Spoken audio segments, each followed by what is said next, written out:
Hi everyone, welcome back to my channel. ഞാൻ ഇന്ന് വന്നിരിക്കുന്നത് വളരെ എളുപ്പത്തിൽ തയ്യാറാക്കാൻ പറ്റുന്ന നല്ല ടേസ്റ്റ് ഉള്ള ഒരു വാനില ഐസ്ക്രീമിൻ്റെ റെസിപ്പി ആയിട്ടാണ്. അപ്പോൾ നമ്മുടെ റെസിപ്പി കണ്ടു നോക്കിയാലോ. അപ്പോൾ ഇതിനായിട്ട് ഞാൻ 2 കപ്പ് പാലാണ് മൊത്തത്തിൽ എടുത്തേക്കുന്നത്. ഇതിനകത്ത് നിന്ന് ഞാൻ എന്നിട്ട് ഒരു 1/2 കപ്പ് പാൽ മാറ്റി വെക്കുവാണ്. അപ്പോൾ ഞാനിവിടെ ഒരു സോസ് പാൻ വെച്ചിട്ടുണ്ട്. അതിലേക്ക് ഞാൻ 1.5 കപ്പ് പാൽ ഒഴിച്ചു കൊടുക്കുകയാണ്. എന്നിട്ട് നന്നായിട്ടൊന്ന് തിളപ്പിച്ചെടുക്കുകയാണ്. പാലൊന്ന് ചൂടായി വരുമ്പോഴത്തേനും ഞാനിവിടെ മാറ്റി വെച്ചേക്കുന്ന 1/2 കപ്പ് പാലിലേക്ക് ഒരു 2 ടേബിൾ സ്പൂൺ കോൺഫ്ലവർ ചേർത്ത് കൊടുക്കുകയാണ്. എന്നിട്ട് നന്നായിട്ട് മിക്സ് ചെയ്ത് എടുക്കുകയാണ്. ഇപ്പോൾ പാല് നന്നായിട്ട് തിളച്ച് വന്നിട്ടുണ്ട്. ഇനി ഫ്ലെയിം ഒന്ന് സിമ്മാക്കിയിട്ട് നമ്മൾ മാറ്റി വെച്ചേക്കുന്ന കോൺഫ്ലവറിൻ്റെയും പാലിൻ്റെയും മിക്സ് ഇതിലേക്ക് ഒഴിച്ചു കൊടുക്കുകയാണ്.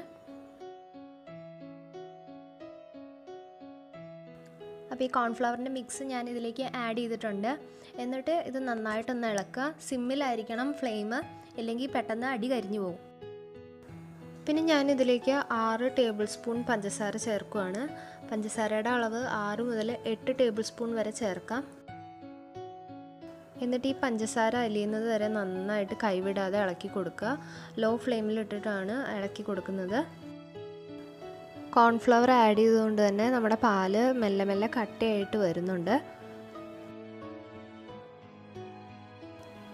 അപ്പോൾ നമ്മുടെ പാല് ഒരു ക്രീമി പരുവത്തിലായിട്ടുണ്ട്. ഈ കൺസിസ്റ്റൻസിയിലാണ് വേണ്ടത്. ഇനി സ്റ്റൗ ഓഫ് ചെയ്തിട്ട് ഇത് തണുക്കാൻ വേണ്ടി മാറ്റി വയ്ക്കാം. എന്നിട്ടൊരു മിക്സിയുടെ ജാർ എടുക്കുക. അതിലേക്ക് നമ്മൾ തണുക്കാൻ വേണ്ടി മാറ്റി വെച്ച പാലിവിടെ തണുത്തിട്ടുണ്ട്. ഞാൻ അതിലേക്ക് ഒഴിച്ചു കൊടുക്കുകയാണ്. ഇനി ഇതിലേക്ക് ഞാൻ ഒരു 1/2 കപ്പ് ഫ്രഷ് ക്രീം ആഡ് ചെയ്യാണ്. പിന്നെ ഇതിലേക്ക് ഒരു 1/4 ടീസ്പൂൺ വാനില എസൻസ് ചേർത്ത് കൊടുക്കുകയാണ്. ഇനിയിപ്പോൾ വാനില എസൻസ് ഇല്ലെങ്കിൽ ഒരു 1/4 ടീസ്പൂൺ ഏലക്കാപ്പൊടി ആണെങ്കിലും മതി. എന്നിട്ട് ഈ മിക്സ് ഒരു 2 മിനിറ്റോളം നന്നായിട്ട് ക്രീമി ആവുന്നത് വരെ നന്നായിട്ട് അടിച്ചെടുക്കുക. അപ്പോൾ ഞാനിപ്പോൾ മിക്സ് അടിച്ചെടുത്തിട്ടുണ്ട്. ഇനി ഒരു എയർ ടൈറ്റ് ക്യാൻ എടുത്തിട്ട് അതിലേക്ക് നമ്മുടെ മിക്സ് ഒഴിച്ചു കൊടുക്കുകയാണ്.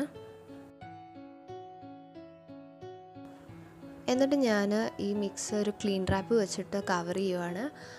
ഇങ്ങനെ കവർ ചെയ്യുന്നത് അതിൻ്റെ മുകളിൽ ഐസ് ക്രിസ്റ്റൽസ് ഫോം ചെയ്യും. അപ്പോൾ നമ്മുടെ ഐസ്ക്രീമിൻ്റെ മുകൾ ഭാഗത്ത് വെള്ളം കെട്ടി നിൽക്കും നമ്മൾ പുറത്തെടുത്ത് വെക്കുമ്പോൾ. അപ്പോൾ നമ്മുടെ ഐസ്ക്രീമിൻ്റെ ടെക്സ്ചർ നല്ലപോലെ കിട്ടത്തില്ല. ഇനി ഇത് നമുക്കൊരു 6 മണിക്കൂർ മുതൽ 8 മണിക്കൂർ വരെ ഫ്രീസ് ചെയ്യാം. ഇടയ്ക്ക് 2 മണിക്കൂർ കഴിഞ്ഞിട്ട് എടുത്ത് വീണ്ടും മിക്സ് ചെയ്യേണ്ട കാര്യമില്ല. നല്ല ക്രീമി ആയിട്ട് തന്നെയാണ് ഓൾറെഡി ഇരിക്കുന്നത്. അപ്പോൾ 6 മണിക്കൂറിന് ശേഷം നമ്മുടെ ഐസ്ക്രീം നല്ലപോലെ കട്ടയായി വന്നിട്ടുണ്ട്. അപ്പോൾ ബീറ്ററോ മുട്ടയോ കണ്ടൻസ്ഡ് മിൽക്കോ അങ്ങനെ ഒന്നും ഇല്ലാണ്ട് നമ്മുടെ നല്ല ടേസ്റ്റി ആയിട്ടുള്ള ഐസ്ക്രീം ഇവിടെ റെഡി ആയിട്ടുണ്ട്. കുട്ടികൾക്ക് ഇത് എന്തായാലും ഇഷ്ടമാവും. അപ്പോൾ എന്തായാലും ഒന്ന് ട്രൈ ചെയ്ത് നോക്കുക. സോ ഇന്നത്തെ എൻ്റെ വീഡിയോ നിങ്ങൾക്ക് ഇഷ്ടമായിട്ടുണ്ടെങ്കിൽ തീർച്ചയായിട്ടും ലൈക്ക് ചെയ്യാനും അതുപോലെ തന്നെ കമൻറ്റ് ചെയ്യാനും മറക്കരുത്. എൻ്റെ ചാനൽ ആദ്യമായിട്ട് കാണുന്നവരാണെങ്കിൽ പ്ലീസ് ഒന്ന് സബ്സ്ക്രൈബ് ചെയ്തേക്കുക. കൂട്ടത്തിലുള്ള ബെല്ലൈക്കൺ കൂടെ ഒന്ന് ക്ലിക്ക് ചെയ്യുക. അപ്പോൾ എൻ്റെ പുതിയ വീഡിയോസിൻ്റെ നോട്ടിഫിക്കേഷൻ നിങ്ങൾക്ക് വരുന്നതായിരിക്കും. So thank you for watching.